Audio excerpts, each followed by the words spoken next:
Salut tout le monde, j'espère que vous allez bien en ce mercredi 9 novembre 2022. Canadien de Montréal, le lendemain d'une victoire du Canadien de Montréal contre les Red Wings de Détroit qui avait lieu à Détroit même, devant leurs partisans. Victoire qui s'est soldée en tir de barrage. Nick Suzuki et Cole Caulfield ont marqué en tir de barrage pour donner la victoire de ceux-ci. On est allé chercher un gros 2 points contre les Red Wings de Détroit. Et puis 24 heures plus tard, nous voici dans l'attente d'un match à Montréal ce soir qui aura lieu à Montréal contre les Canucks de Vancouver. Une équipe qui commence à se raplomber après, je pense, 5 ou 6 défaites de suite en saison. Une équipe qui maintenant sont sur une série de victoires. Une équipe qui semble s'être remise en route, qui semble avoir retrouvé ses repères. Donc, ça va être très intéressant de voir ce match-là qui sera diffusé ce soir, comme je disais, sûrement qui va être à RDS. Et je voulais mentionner, c'est la soirée des militaires. Donc, ce soir, attendez-vous à ce que le Canadien de Montréal porte un jersey spécial, peut-être durant la période d'échauffement ou quelque chose du genre. Ça serait pas surprenant. Je pense qu'ils les avaient affichés, d'ailleurs, les jerseys qu'ils allaient porter. Bref, en ce jour du souvenir, on va avoir droit à le Canadien qui va jouer devant probablement des vétérans également. Ce que je voulais vous dire, je crois qu'il n'y aura pas de changement nécessairement à l'alignement, sauf un majeur. Je ne sais pas si vous vous rappelez de la game en détail d'hier, mais vous avez sûrement pas manqué cette mise en échec-là. Juraj Slafkovský, qui est allé avec une mise en échec douteuse en fin de troisième période, où est-ce que le Canadien a dû se défendre pendant 5 grosses minutes.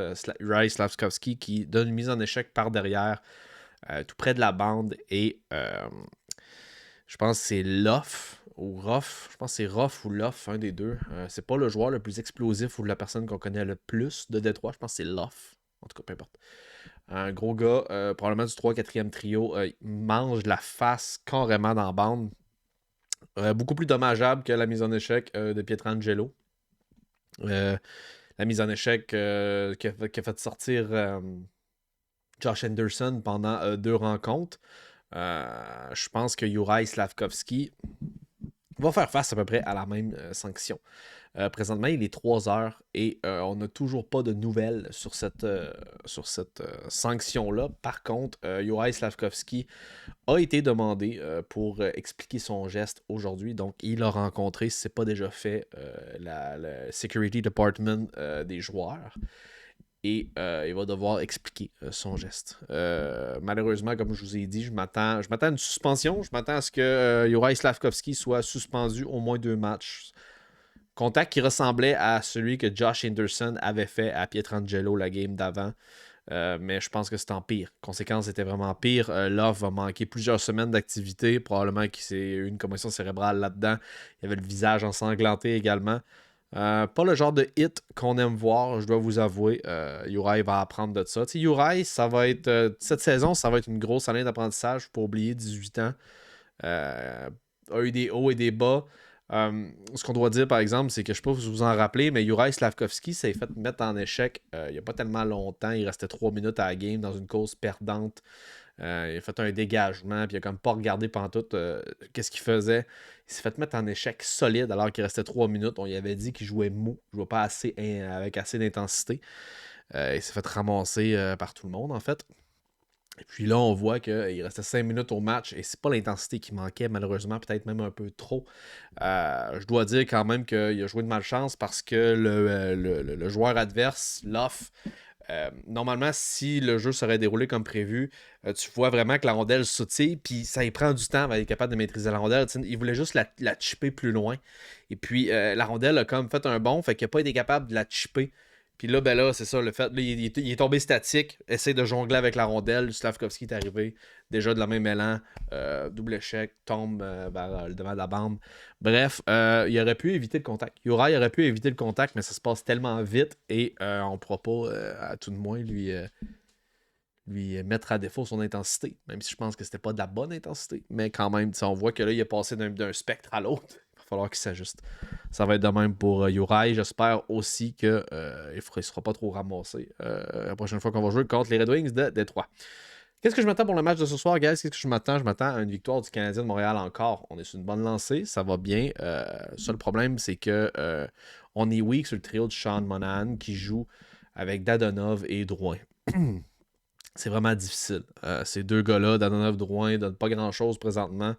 Dadonov, même s'il est plus responsable défensivement que Drouin, ça fait dur quand même. Drouin, ben, il n'y a plus aucune intensité, il n'y a plus aucun jeu après de ça, on le sait déjà. Je ne sais pas ce qu'il fait encore dans l'alignement. Mais bon, si Juraj Slafkovský se fait suspendre, on devrait le savoir au cours des prochaines minutes, aux prochaines heures, gros maximum. Je m'attends à ce que Pezzetta rentre dans l'alignement. Et puis, à la limite, brasser la soupe un petit peu avec ça, mais Monahan veut jouer avec les mêmes joueurs, il veut s'habituer avec les mêmes personnes, mais je pense qu'on lui a pas donné les meilleurs. Hein. On lui a pas donné les meilleurs. Lui qui présentement commence à être un petit peu froid, il est refroidi, Monahan. Lui qui était tout chaud, tout feu, tout flamme en début d'année. Ça va commencer à être difficile. Pas un mauvais match encore de Kirby Dach, Suzuki et Caulfield. Ils ont eu leur lot de chance, pas être capable de marquer, mais Suzuki et Caulfield ont quand même permis aux Canadiens de l'emporter en tir de barrage. Donc, ça, c'est une bonne note. Ouais, fait que je m'attends que le Canadien l'emporte ce soir par une bonne marque. Un genre de. Pas un festival offensif, mais quand même quelque chose de très convaincant. Un genre de 4-3 ou un 5-3 même. On va dire 5-3 Canadien de Montréal. Jake Allen a été incroyable lors du dernier match. Okay? Jake Allen a vraiment été très très solide. Si j'avais à donner 3 étoiles pour le match d'hier. J'ai pas regardé d'ailleurs les étoiles, mais je donnerais la première étoile à Jake Allen qui a connu tout un match de hockey. Deuxième étoile, je donnerais à Hoffman parce que c'est quand même lui qui nous a marqué les 2 buts. Et puis Gallagher, 2 passes. Ça a tout été sur des tirs de Gallagher qui ont été initiés, vraiment bien positionnés. Long retour. Hoffman qui prend le retour de ces buts-là. Fait que ouais, c'est ça. Sinon, dites-moi ce que vous avez pensé de la game, guys. Moi, je pense qu'on a eu droit à un très bon match de hockey dans son ensemble. Il y a eu des moments longs, hein. Il y a eu comme en deuxième période, ça a été quand même long pendant un bout. C'est absolument rien passé en deuxième période. En fait, tu aurais pu ne pas écouter la deuxième, puis tu aurais eu ton match de hockey pareil. C'est à peu près la seule chose que j'avais à reprocher à ce match-là. Sinon, un match très très intéressant à regarder, surtout en dernière lorsqu'on était à court d'un homme pendant 5 minutes. Je vous souhaite un excellent match de hockey pour ce soir, guys. Et puis, je voudrais prendre juste un petit peu de temps avant de terminer la vidéo pour vous remercier beaucoup pour les 100 abonnés. Ça fait extrêmement, extrêmement plaisir. Je suis vraiment, vraiment content qu'on soit rendu à ce cap-là. C'est quelque chose de vraiment important pour moi parce que ça fait quand même... c'est la 67e, je crois, vidéo de la chaîne. Donc, ça fait presque 2 mois, ou ça fait à peu près 2 mois qu'on fait cette chaîne-là. On est rendu à 100 abonnés. On fait des vidéos à tous les jours en français sur l'actualité du Canadien de Montréal et la Ligue nationale en général. Si jamais t'es nouveau, je t'invite à t'abonner. C'est le bouton rouge dans le bas de l'écran. C'est gratuit, ça fait plaisir. Laisse un like également sur la vidéo. Je voulais absolument vous partager qu'est-ce qu'il va y avoir de nouveau sur la chaîne. C'est sûr que là, je regarde avant de moi parce que je les ai marqués, mais il va y avoir 3 séries principales en fait qui vont apparaître sur cette chaîne-là que je vais utiliser. Je ne sais pas encore si je vais avoir un format journalier comme celui que je fais là en ce moment, mais on va avoir 3 grandes séries qui vont toujours revenir en fait sous forme de vidéo sur la chaîne. La première, ça va s'appeler Mêlée Générale. Okay? C'est la seule série sur YouTube que vous allez trouver en français qui va juste couvrir du drama, qui va couvrir des moments cocasses en français. Sur YouTube, c'est pas d'en trouver d'autres, t'en trouveras pas. Okay? Vraiment, juste de ça, c'est sûr et certain que tu vas juste trouver ça sur ma chaîne. Il n'y aura pas de fréquence spécifique, on va juste parler de hot topic, des trucs bien le fun, that's it, comme des montées de lait sur Hoffman, Dadonov, etc., Drouin, la situation avec Mitchell Miller, que j'aimerais ça parler également, les suspensions 2022, c'est vraiment des hot topics c'est beaucoup plus du côté divertissement, beaucoup plus de drama. Donc, la mêlée générale, c'est une nouveauté qui va s'en venir sur la chaîne. Deuxième nouveauté, c'est pas vraiment une nouveauté, c'est juste que je vais l'encadrer, ça va s'appeler Vue des estrades, et c'est exactement ce qu'on fait aujourd'hui. C'est que là, on va parler sans filtre de la game, on va donner nos 3 étoiles, on va dire qu'est-ce qui a bien été, qu'est-ce qui a mal été, on va parler de l'alignement. Bref, beaucoup plus général, quelque chose que je fais depuis le début, sauf que là, on va l'encadrer dans une série qu'on va appeler Vue des estrades. Et puis la 3e série, celle-là, ça va être vraiment le fun, je pense que vous allez l'aimer. Ça va s'appeler Le Nono la voix, et ça va être, dans le fond, ça va être une série où est-ce que on va se prendre pour un insider de la Ligue nationale et puis on va donner tous les potins sur les transactions ou ce qui s'en vient un peu mieux qu'une certaine personne que vous connaissez déjà à TVA Sport. Je vais continuer à faire les breaks, qui est déjà une série qui est déjà bien établie. Je pense qu'on en a ouvert comme 16 ou 17 déjà sur la chaîne. Donc, ça va ressembler à ça. Merci beaucoup pour les 100 abonnés. Ça fait extrêmement plaisir, comme je vous ai dit encore.